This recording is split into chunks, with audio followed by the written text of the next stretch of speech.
दूर आसमान पर कहीं बिजली कौंदेगी और जब वो ज़मीन से आकर टकराएगी तो एक हदफ तबाह हो जाएगा। एक बहुत ही खौफनाक किस्म के वॉरफेयर पे काम करना शुरू कर दिया है इसराइल ने। और इसराइल पूरी जो जंग का नक्शा है वो तब्दील करने जा रहा है। आइंदा होने वाली जंगें लेज़र पे लड़ी जाएंगी, शुआओं पे लड़ी जाएंगी। मेरा नाम अज़हर अली ख़ान है और आप देख रहे हैं आज की बात। हमने सुना था पहले कि कन्वेंशनल वॉर होती है, रिवायती जंग होती है, गैर रिवायती जंग होती है, थोड़ी जिद्दत वाली जंग होती है, conventional warfare, modern warfare, electronic warfare. लेकिन अब एक नया वॉरफेयर इंट्रोड्यूस होने जा रहा है इस दुनिया में और उस पर इसराइल ने बहुत तेज़ी से काम करना शुरू कर दिया है और उसका नाम है स्पेस वॉरफेयर। यानी अब खला से हमले हुआ करेंगे और ज़मीन पर जो अहदाफ हैं उन्हें कामयाबी से बहुत ही प्रिसाइजली, बहुत ही एक्यूरेसी के साथ निशाना बनाया जाएगा और उन्हें तबाह कर दिया जाएगा। इस टेक्नोलॉजी पे जब इसराइल ने काम करना शुरू किया है तो उसके बाद जब काम काफ़ी आगे चला गया है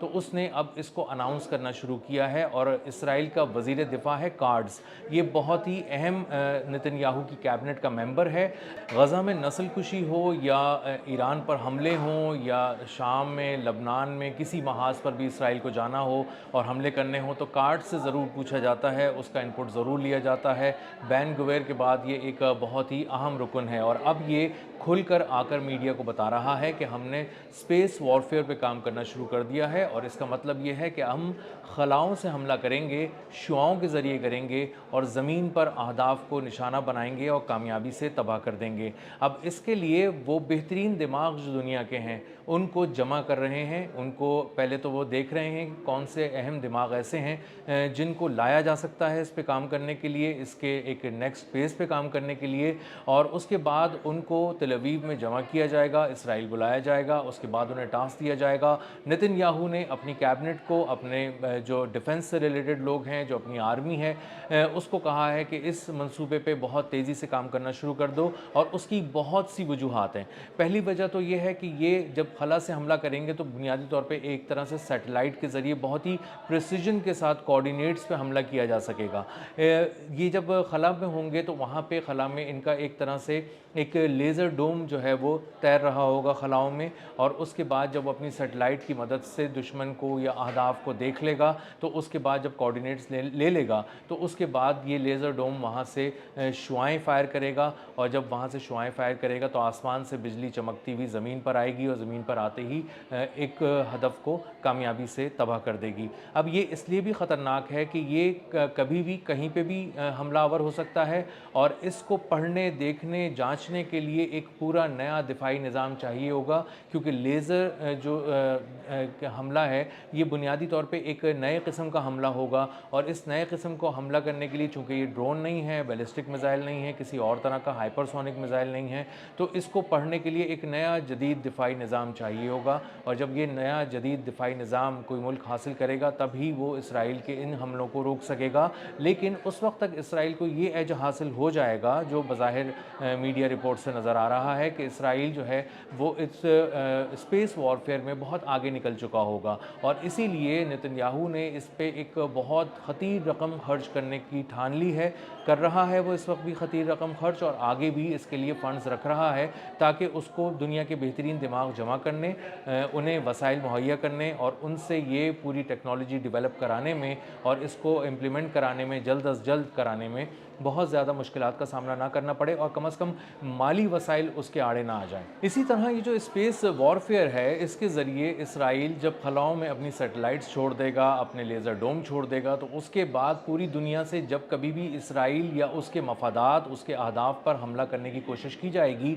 तो ये ज़्यादा बेहतर अंदाज में उन हमलों को होने से पहले ही देख लेगा और उसके बाद एक दिफाई हिकमत अमली के तौर पर लेज़र फायर करेगा। और उसके बाद अगर कोई बैलिस्टिक मिसाइल आ रहा है या किसी और किस्म का प्रोजेक्टाइल आ रहा है किसी ऐसे मफाद की तरफ जो इसराइल का मफाद है, उसकी ज़मीन है, उसका मुल्क है उस तरफ, तो वो उसको कामयाबी से तबाह कर देगा। ये अब तक की जो डेवलपमेंट है वो इसराइल से ये सामने आ रही है। अब मामला ये है कि इसराइल ने इस पे काम किया था, इसने एक लेज़र डोम बनाया था और लेज़र डोम बनाने के बाद इसने मुख्तलिफ़ जगहों पर रखा था। पहले इसको इसराइल में इस्तेमाल किया और उसके बाद इस वक्त उसने UAE में ले जाके ये रख दिया है और यूएई की हिफाजत के लिए उन्होंने वहाँ पे लेज़र डोम रखा है। अब लेज़र डोम जब रखा है तो वो बहुत ही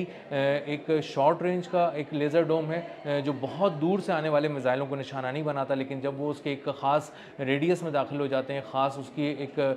उन पैरामीटर्स तक उसको रसाई हासिल हो जाती है, निशाना बना सकता होता है, तो वो लेज़र डोम जो है वो उसको निशाना बनाता है और आने वाले प्रोजेक्टाइल को, मिसाइल को, ड्रोन को कामयाबी से तबाह कर देता है। अब ये कम खर्च भी है। इसराइल को ये भी बहुत मसला है कि उसके मिलियंस ऑफ डॉलर्स किसी भी काम पे आसानी से फूक जाते हैं और उसको समझ में नहीं आता कि ये तो अभी कोई काम ही नहीं था। मिसाल के तौर पे गज़ा में हमास की जो बनाई हुई सुरंगें थीं, उन पे जब वहाँ पहुँची है कुछ सुरंगों तक इसराइल, तो वो अब उनको कंक्रीट से बंद कर रहा है। अब वो कई किलोमीटर तवील सुरंगें हैं जिनको कंक्रीट से बंद करने के लिए, ताकि वो आइंदा उसको हमास इस्तेमाल ना कर सके, इसराइल को मिलियंस ऑफ डॉलर्स खर्च करने पड़ रहे हैं और करोड़ों डॉलर का सीमेंट ज़मीन के नीचे चला जाएगा और वो कहीं से नज़र ही नहीं आ रहा होगा। तो उस कंक्रीट को जिसको इस्तेमाल करके इसराइल हमास की किसी एक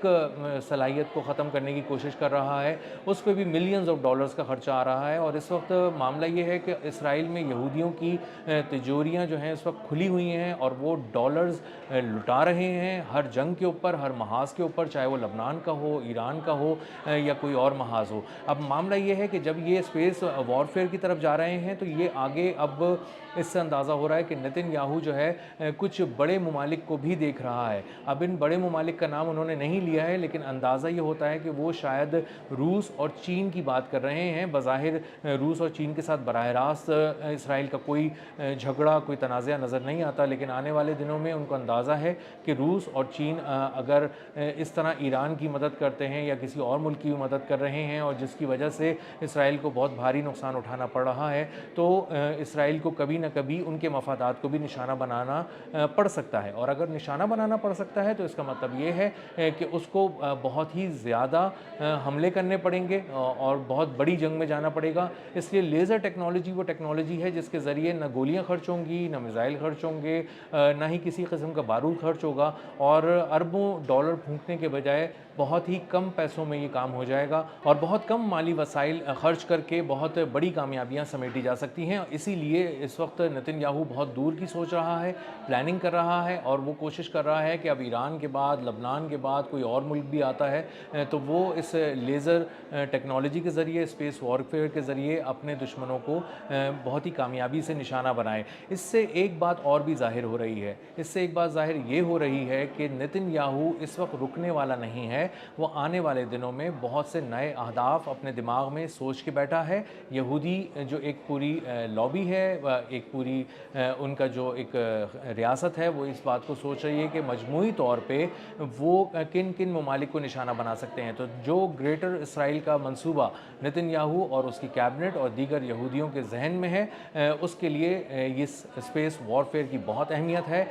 लेज़र टेक्नोलॉजी की बहुत अहमियत है और इसका मतलब ये है कि वो कम खर्च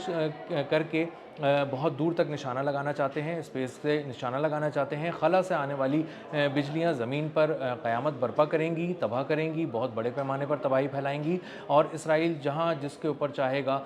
वो आसमान से क़यामत बर्पा कर देगा। और इसके लिए उसने बहुत तेज़ी से काम करना शुरू कर दिया है और इसका मतलब ये है कि कुछ दुनिया की बड़ी ताकतों के साथ साथ ग्रेटर इसराइल के मंसूबे पर नेतन्याहू बहुत तेज़ी से काम करना चाहता है और वो चाहता है कि अब तुर्किया, क़िब्रस और आगे तक जाए और यूरोप तक अपना सिक्का जमाने की कोशिश करे। आने वाले दिनों में जो बहुत सी ताकतें हैं उनको अपनी जो वॉरफेयर का जो एक पूरा निज़ाम है उसको चेंज करना पड़ेगा और मॉडर्न वॉरफेयर के बाद अब स्पेस वॉरफेयर में जाना पड़ेगा और कुछ ममालिक इस पर काम भी कर रहे होंगे, लेकिन इस वक्त इसराइल खुलकर सामने आ गया है और उसने ऐलान कर दिया है कि वो इस मामले को काफ़ी आगे लेके जा चुका है और अब बहुत से ममालिक को अगर इसराइल को रोकना है और इसराइल की जो बहुत तेज़ी से बढ़ती हुई कार्रवाइयाँ हैं दुनिया में वो रोकनी है तो स्पेस वॉरफेयर पे दुनिया को काम करना होगा।